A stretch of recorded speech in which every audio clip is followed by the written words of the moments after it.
This is Professor Dr.Mchem from Dr.Mchem Institute of Chemistry, University of St. Jamshire. Today I'm going to share with you the working principle of infrared spectrophotometer. Now, what is simply infrared spectrum? It's a record of light that is absorbed by a substance as a function of wavelength. This is the simplest definition of spectrum, an infrared spectrum. So let's move on.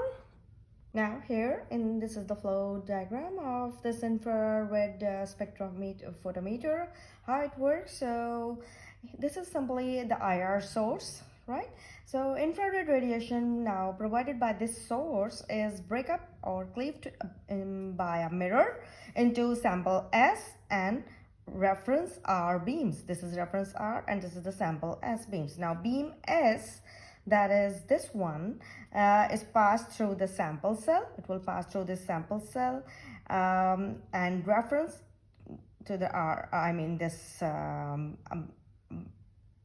beam S is passed through the sample cell and the beam R through the reference cell containing the same solvent as the sample cell. Now each beam is transmitted through the a monochromator.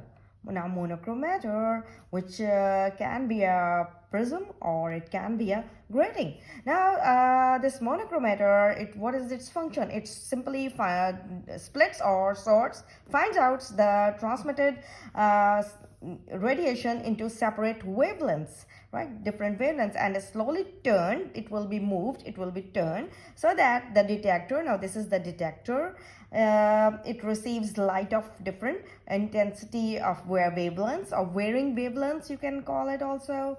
Now this detector measures the intensity of the radiation at each wavelength. Each wavelength it is going to find out and measure, and the signal from beam R, that is from here, is subtracted from beam S. Now this subtraction, what is this subtraction? This subtraction is basically why it happens. It removes interfering solvent or air absorptions.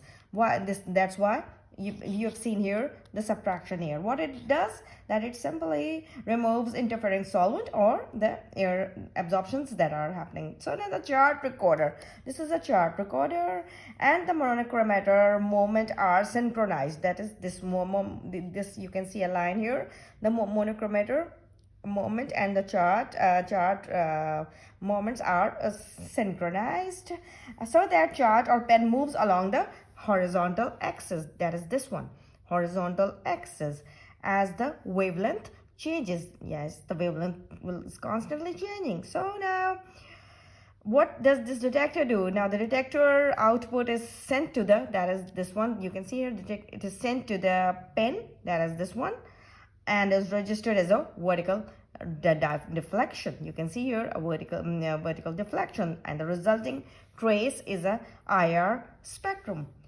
So this is a simple flow diagram of explaining how this instrument called infrared spectrophotometer works when a sample is kept for analyzing what happens inside the instrument. I hope you like this video and you have learned from it, and you will definitely match it with your findings, and it would be a little bit helpful in memorizing the working principle of this great instrument called infrared spectrophotometer. Thank you very much.